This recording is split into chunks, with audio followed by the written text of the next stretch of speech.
Bom, pessoal, hoje iremos falar sobre a nossa querida PRIO 3, os resultados do primeiro trimestre. Achei bem interessante o custo do lift, ou seja, a extração do petróleo, trazer ele até a superfície, um custo que é muito alto e ela vem mostrando uma boa dinâmica nessa parte operacional, reduzindo.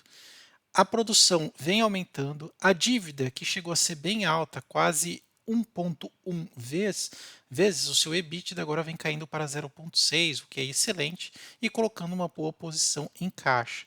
Quero falar um pouco também sobre a produção dos seus ativos, especialmente alguns campos, o de frade, entre outros. Falar um pouco também sobre esse processo da sua redução de custo, que influencia bastante na questão da lucratividade da empresa, tanto é que a gente pode ver aqui um sobressalto na questão das ações, ela que já veio aqui há alguns meses sendo cotada a R$ 34, hoje chegando a 47, com perspectiva de R$ 65 por parte dos analistas, eles colocando aqui como uma recomendação de compra, né, em consenso geral. Uma coisa que eu acho bem interessante aqui da PRIO, caso você seja novo em estudar esse tipo de ativo, né, da parte de petróleo, né, óleo e gás, é que uma coisa que é extremamente importante para esse tipo de empresa é quanto que ela precisa desembolsar, né, em dólares, né, para trazer o petróleo que está lá embaixo, né, da lâmina da água, às vezes 3, 4, 5 mil metros, através dessas cabeças de poço ou árvore de Natal, comumente chamado, né, então você precisa bombear tudo isso, além também de fazer a própria perfuração e encontrar os poços. Então, qual que é o custo do lift? Ou seja, trazer esse petróleo que está aqui entremeado, passar aqui pelo manifold e chegar até a superfície. Quanto menor o custo, maior a lucratividade, concorda? E a Prio tem feito isso de uma forma assim, com belíssima autonomia, o que, no meu ponto de vista, essa daqui é a opinião minha, né? Mostra grande competência operacional. Veja só que durante os processos iniciais de extração, né, ou de produção de petróleo, o custo para trazer esse petróleo para a superfície chegou a US$ 44, né?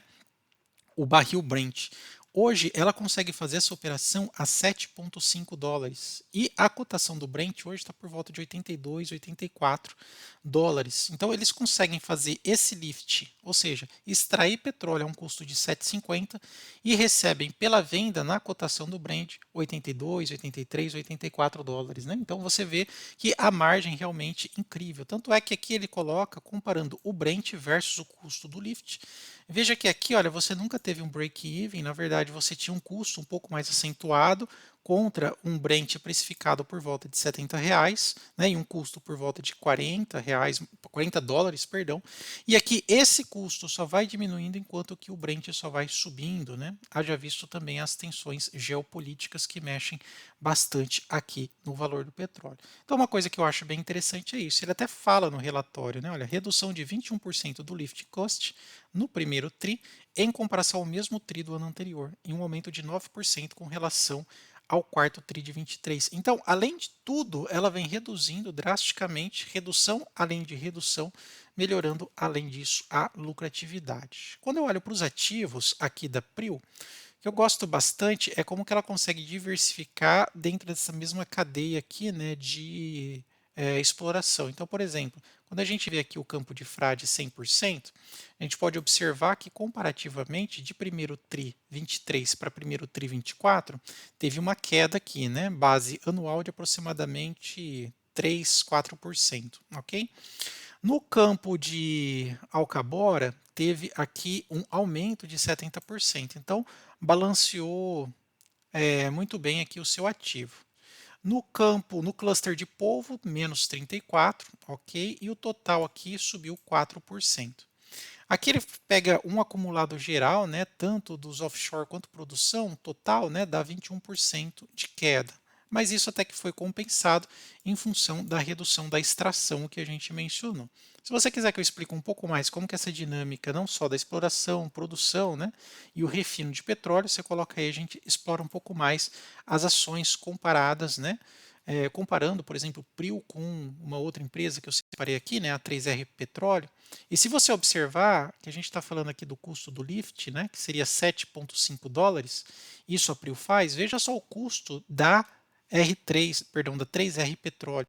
Hoje ela consegue fazer um lifting, ou seja, trazer o petróleo para a superfície por volta de 18,6 dólares por barril. Tá vendo lá? O seu lifting cost é 18,6 dólares, enquanto que a Prio é 7,5. Vamos dar uma olhada aqui nas receitas operacionais. Vamos aqui dar uma olhada. A produção vem subindo, o que é importante, especialmente por causa da demanda e das cotações. A gente consegue perceber que o campo de frade realmente vem obedecendo bons indicadores, aumentando cada vez mais, e outros postos também contribuindo para isso, né? Outra coisa também, a produção dela, né? Na verdade, a posição em caixa, na verdade, ela vem se reforçando. Aqui ela já tinha uma posição bem forte, vocês se lembram do ano passado, como a cação subiu e também sofreu um pouco com alguns reveses, fez bastante investimento, né? Teve até uma rodada de follow-ons e subscrição, e agora aqui ela vem reforçando ainda mais o seu caixa, né, para bons patamares. Um indicador que eu gosto bastante nesse tipo de empresa, que tem um capital muito intensivo, que precisa de muito dinheiro porque os seus projetos demandam muito investimento, é a questão da sua alavancagem. Perceba que ela está com uma excelente saúde financeira, né? 0,6 em relação à sua dívida líquida, posição em caixa, né, versus o EBITDA, está muito confortável, né? Então isso a gente pode realmente colocar como um ponto positivo. Outra coisa também, aqui ela fala sobre a eficiência operacional de 89,7 vezes, devido a falhas no sistema de compressão de gás em fevereiro, que levou a um fechamento temporário do poço, né? Então, impactando na produção. Então, aqui ela explica que a sua questão da eficiência operacional, ou seja, o quanto que ela consegue produzir por trimestre, teve uma queda devido a uma falha aqui, né, uma eficiência operacional, uma questão chamada de gas lift, salvo engano, é uma questão técnica, né, que você tem a sobreposição do gás na tubulação e você precisa fazer a evacuação desse gás, né? Então teve uma redução aqui significativa na questão da sua produção. Desafio vencido, né? Pode voltar a subir aqui, uma vez que ela tem uma condição bem, assim, bem exemplar, né? Como produção e exploração de, na verdade, produção de petróleo, né? Lembrando que existem esses pilares, né? Quando você fala em produção, seria basicamente, né, pegar aqui, né, pegar daqui, né? Pegar daqui é trazer o petróleo para a superfície. Daqui seria a produção, né? A exploração é achar onde você vai encontrar poços, né? Que tem aqui, né? Petróleo, basicamente dito, né? E o refino é pegar o petróleo e transformar em combustível e também depois tem a sua distribuição. Muito bem. Outro ponto também interessante, vamos falar aqui sobre a sua média diária. A gente já falou aqui um processo envolvendo esse campo, né? Salvo engano, se menciona o Wahoo. Se eu tiver errado, você pode me corrigir. Existia um processo aqui bem grande envolvendo a Prio que parou a questão da sua produção, né? Aqui neste campo, e aqui ela já até coloca como um dos destaques que foi vencido, né? Tendo como causa ganha esse processo. Se você der uma olhada aqui, logo no início da apresentação, ela já até coloca esses destaques. Ó. Se você observar aqui, ela fala decisão final do processo arbitral, o Wahoo, a favor da Prio, emissão de duas novas debêntures, isso daqui é importante, pegar dinheiro emprestado com custo mais baixo, redução do lift, beleza, produção média diária de barril 88,3, não é suas máximas, a gente já mencionou. Uma receita líquida muito boa, teve um aumento de 13% versus trimestre, o que é excelente para a empresa na questão de receita, e o EBITDA também teve um aumento de 23%, né, frente aí a trimestre. Né? Uma outra coisa que a gente também pode observar aqui da própria Prio, além da sua produção, a gente pode detalhar um pouco mais o seu demonstrativo financeiro e ver algumas coisas interessantes. Olha, veja que a receita da empresa no delta aqui, trimestre e também anual, vem aumentando. Isso é importante. O EBITDA dela também vem aumentando, tá vendo? Olha, um sobressalto na sua margem de 10 pontos percentuais. Só a questão do lucro, isso até foi assim, eu fiquei um pouco curioso, porque se o Brent subiu, né, embora tenha atingido patamares de 90 dólares, 98 dólares, por que que ele ficou marginal aqui? Eu preciso até fazer um escrutínio maior para saber por que que o lucro diminuiu, se a produtividade aumentou. Na verdade, a produtividade ficou meio que estagnada, mas o custo para você tirar petróleo diminuiu bastante, né?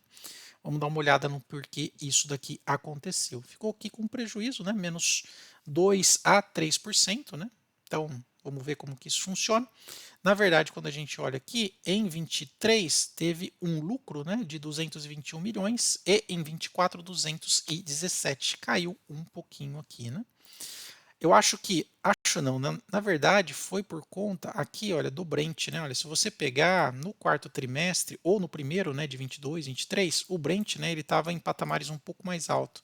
E aqui teve uma pequena queda, né? Pois é. Então isso que representa aí esta margem um pouco menor. Outras coisas também que a gente pode mencionar aqui no nosso painel inteligente, vamos ver como é que fica a PRIO 3. Ah, uma coisa, a PRIO ela não tem histórico de pagamento de dividendos, tá? Até uma coisa que faz com que alguns investidores não entrem em PRIO. Ela aqui, na minha modesta opinião, ela é mais uma empresa de crescimento, quando a gente olha aqui numa escala de 3 anos, é uma empresa que saiu lá dos 12, 13 reais e hoje está mais de 40 com perspectiva de 65 reais, tá? Então é mais uma empresa de crescimento do que uma empresa que paga para você dividendos. Vou dar uma olhada aqui no nosso painel, vamos ver se ela se encaixa no perfil do Vero Investing, né? Ou seja, empresas boas, baratas, que pagam bons dividendos. Vou vir aqui no ticker e vou colocar, olha, PRIO 3, vamos ver aqui os seus números. Olha lá. Para Graham, a PRIO 3 pode atingir R$ 48. Reais. Por quê? Porque tem um ROI interessante e um PL até que modesto. Só que para ele está cara porque não tem margem. Como que você vai investir numa empresa, né, que para Graham, sem nenhuma margem de segurança, já está 48 e hoje ela é 47? Pois é. E para Greenblit também está cara porque, apesar do ROI, ela compromete um pouco aqui no preço sobre valor patrimonial, que é quase 3 vezes, e o PL está um pouco também alto, né? E sem dividendos, dá só uma olhada. Mas eu quero a opinião de vocês. Vocês têm feito na sua carteira uma mescla entre empresas de crescimento mais empresas de dividendos? Coloca aí para a gente conhecer o perfil de cada um de vocês. E se você é desse segundo grupo que quer empresas com dividendos, potencial e crescimento, 2 cliques aqui no nosso gráfico, né, no nosso painel, você já vai ter acesso a elas com base fundamentada. São pelo menos 66 empresas, ações com perspectiva, né, ou com denominação de barata, tendo uma boa margem de ganho e também pagando bons dividendos. Eu até posso chegar aqui e colocar, por exemplo, só quero a partir de 6%. Dou um Enter lá. E agora eu tenho aqui cerca de 35 empresas pagando acima de 6% com boas margens aqui para poder investir, tá bom? Pessoal, painel, link na descrição e também nos comentários. E se você gostou do vídeo, não esquece de dar aquele like e também se inscrever aí no nosso canal e compartilhar o conteúdo. Muito obrigado, tchau, tchau.